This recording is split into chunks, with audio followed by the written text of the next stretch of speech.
Hello, I'm Donna, a 38-year-old woman who has recently freed herself from a stifling marriage. The decision to part ways with my husband felt like reclaiming my true freedom.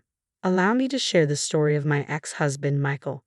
Michael and I first met through a blind date set up by a mutual friend. From the beginning, he was undeniably handsome and possessed an irresistible charm. He seemed to be everything I had ever wanted in a partner. We shared numerous interests and our conversations flowed effortlessly. For the first 7 months, we enjoyed a casual dating phase, taking turns planning exciting and enjoyable activities. Once we officially became a couple, our dynamic outings continued, and a year later, we moved in together. It was during this time that I became aware of Michael's unstable financial situation. Despite offering advice to help him advance professionally, he rarely took it seriously. Nevertheless, he earned enough to meet his needs, and I was prepared to support us both financially. 3 years into our relationship, we married and a year later, decided to buy a house. I secured the mortgage in my name alone due to my superior credit score, a decision that now seems fortuitous. However, 4 years into our marriage, I noticed a troubling shift in Michael's behavior. He became increasingly demanding and stopped contributing to household chores, claiming to be too busy with work. Despite my understanding and efforts to manage everything on my own, the burden became overwhelming. I addressed the issue with Michael, who would briefly promise to improve, but we soon fell back into old patterns. I tolerated this out of love and a desire to support him fully, but it took a toll on our relationship, especially in terms of leisure and enjoyment. It was under these strange circumstances that I discovered Michael's infidelity. I stumbled upon his affair quite unexpectedly. He had left his phone unlocked while taking a shower. I had no intention of snooping. I just wanted to charge his phone when a notification caught my eye. It was a message from a woman named Isabella, asking Michael how long it would be until he left his pathetic wife to meet her at a nearby motel. The shock and heartbreak were immediate. I couldn't believe Michael was capable of such betrayal. Our marriage had seemed solid, with Michael always greeting me warmly and us rarely arguing. The pain was overwhelming, a mix of tears and nausea as my world seemed to crumble. In that moment, I knew I had to confront the situation head-on. I left Michael's phone exactly as I found it, with the message still open, ensuring he would know I had seen it.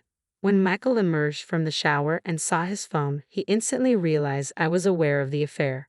He tried to evade the conversation, but I was determined to address it. "I know about the affair," I said. "Let's talk about it." "I don't think we should," he replied. "Who is she? I'm sure you saw enough to know her name. When did it start?" "A year ago," he said, avoiding eye contact. "Can we not do this right now?" "Why did you start seeing her?" I pressed. "Please, let's not do this," he pleaded. "Don't call me babe." "Tell me," I insisted. "I don't know," he said. "I guess I just missed the thrill of someone new, someone on the same wavelength as me." "So not on the same wavelength as you?" I asked. "Well, I wouldn't say that exactly," he said. "It's just that you've become a bit dull. You never want to go out, you're always tired, and our social life, and even our life in the bedroom, has faded." "You realize I'm always tired because I handle all the chores and work full-time," I retorted. "You've never once offered to help." "That's just your role as my wife," he said. "I told you to stay at home, but you refused." "That still doesn't excuse you from contributing to the house," I said. This confrontation marked a turning point, making it clear that our views on marriage and responsibilities were vastly different. His words and actions shattered the trust and respect I thought we had. "I can do whatever I want," Michael declared, his words slicing through the tension in the room. "If that means having an affair for some fun, then so be it." His distorted view of freedom within our marriage was startling and painful. I had hoped we could discuss this and possibly repair our relationship, but his stance made it clear that was no longer an option. "I don't think anything will change," he continued dismissively. "You're just too dull. I'm happy to stay married, but I'll keep seeing Isabella. I need some space from you." His tone was cold and unapologetic as he retreated to another room, leaving me to grapple with the weight of his words. Michael's disregard and detachment were devastating. He had reduced me to a mere role within our home, despite never having previously held such outdated views on gender roles. It was apparent that he had been influenced by podcasts promoting the idea that women were too outspoken and needed to be controlled. Witnessing his transformation into someone who not only embraced these harmful ideas but also failed to acknowledge their damage was heart-wrenching. Soon after, I heard the front door slam. Michael had left to meet Isabella. Overcome by a profound sense of abandonment and betrayal, I could no longer bear the solitude or the storm of emotions crashing over me. In my distress, I called my best friend Judy. She answered right away, sensing the urgency in my voice. Within moments, she was at my door with comforting hugs and tubs of ice cream. She didn't press for details. Instead, she held me as I cried. When I finally composed myself enough to speak, I shared the painful revelation with her. Michael is cheating on me, Judy. It's true. Are you sure? She asked, concern etched on her face. Absolutely, I replied. His phone was unlocked, and I saw a message from a woman asking when he was leaving his pathetic wife to meet her. What did you do? Judy inquired. I confronted him, I said, tears welling up again. He barely wanted to talk about it. Judy stayed with me through the night, offering silent, steadfast support as I faced the harsh reality of my crumbling marriage. As we sat together, the gravity of my situation began to sink in, and though the future remained uncertain, I was grateful for her unwavering presence. I knew I wasn't alone anymore. I finally confronted Michael and uncovered the painful truth. He had been cheating on me for a year. His excuse was that I had become too boring, always too tired and never up for anything fun. Despite managing almost everything at home, he dismissed my efforts, insisting it was simply my role as his wife. Well, if that's the role of a wife, then his role as a husband should have been more honorable, I told Judy, still reeling from the shock. Instead, here he is, cheating on me. Judy shook her head in disbelief. That's just a pathetic excuse. Did he even apologize? Not for a second, I replied. He just blamed me and chose to spend the night with her. Honestly, Judy, if I had to face him now, I don't know what I'd do. So, what are you thinking of doing next? Judy asked. I'm not sure. Michael mentioned he's fine staying married, but there's no way I can continue like this. Listen, Judy said, why don't you stay with me until you figure things out? I'll help you through everything. That would be amazing. Thank you so much, Judy. I really appreciate your support. We spent the rest of the evening trying to unwind, watching our favorite movies. It was a welcome distraction, but the reality of my situation lingered in the back of my mind. The next morning, Judy helped me pack some things to bring to her place. Once settled in at her home, curiosity got the better of me, and I decided to look up Isabella. I still had access to Michael's social media on my phone, a privilege I had never abused before because I trusted him completely. I discovered that Michael had muted notifications for messages from Isabella, which explained why the affair had remained hidden until now. It turned out that Isabella was a coworker of his, actually someone who reported directly to him. She was 38 years younger than me and 11 years younger than Michael. Just that revelation alone was enough to make my stomach churn. This discovery solidified my decision. I needed to divorce Michael. I couldn't endure the betrayal, nor could I live with someone who saw me as merely an obligation. With Judy's unwavering support, I began taking steps to reclaim my life and dignity. Before filing for divorce, I needed to sort out a few things. Judy and I spent time strategizing not only about the logistics of the separation but also about ensuring that Michael would face appropriate consequences for his betrayal. My first priority was to protect my finances. I transferred all the money I had contributed to our joint account into a personal account, ensuring that Michael had no access. In the days that followed, as I prepared to file for divorce, I heard nothing from Michael. It was a painful reminder of how little he valued our relationship. When I eventually returned home to collect more of my belongings, I found Michael lounging on the couch. His reaction to seeing me was as predictable as it was irritating. Where have you been? Why haven't you told me where you were? He demanded, his voice tinged with a faint concern that barely masked his real detachment. Why should I explain myself to you? You haven't called once. Don't pretend to care now, I snapped, my patience wearing thin. I'm sorry, but discovering your infidelity because you found me too boring doesn't exactly inspire politeness, I added with a touch of sarcasm. Michael seemed taken aback, but he quickly redirected the conversation to finances. I noticed you withdrew a large sum from our joint account, he said, trying to sound casual but clearly concerned. Yes, I took back my money, I replied. Why should I let you squander what I've worked hard to earn? He frowned and said, What do you think you're doing? You need to put that money back. Or what? I challenged. Are you going to kick me out, move in with Isabella, and have your sister take my place here? I couldn't help but laugh at the absurdity of his threats. Put the money back in 3 hours, or I'll make sure everything changes by tomorrow, he said, his tone growing menacing. I responded with silence, walking past him to our room. I quickly packed up the rest of my clothes and essentials, leaving him to stew in his frustration. Back at Judy's place, I recounted the entire encounter. Judy was furious on my behalf and insisted we consult the lawyer immediately. Fortunately, she knew someone who could help. We met with her lawyer friend, who first asked about the house. I explained that both the mortgage and the house title were in my name alone, a result of my well-paying job in a niche field. This detail was crucial as it meant I had significant leverage in the upcoming legal proceedings. With Judy's support and the lawyer's guidance, I felt better prepared to face the challenges ahead. Since I earned significantly more than Michael, it made sense for me to handle the mortgage and purchase the house, establishing it entirely in my name. This financial arrangement was straightforward and practical given our respective incomes. I had also taken care of everything the house needed. When I consulted with my lawyer about the impending divorce, he reassured me that the house would legally remain in my name, which lifted a weight off my shoulders. He also explained that if Michael's sister, Karen, moved in without my consent. Despite the tension, Michael informed me the next morning that Karen had moved in, citing my failure to reverse the money transfer. I kept the conversation brief, which only fueled his anger. He ended the call abruptly. Following my lawyer's advice, I began recording all conversations with Michael to maintain a reliable record for potential court use.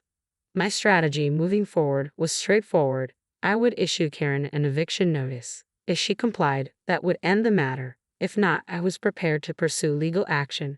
Given our strained history, I anticipated it wouldn't be simple. Karen had always shown a peculiar hostility towards me, frequently trying to overshadow me in petty ways. She even attempted to disrupt our wedding and competed with me over trivial matters.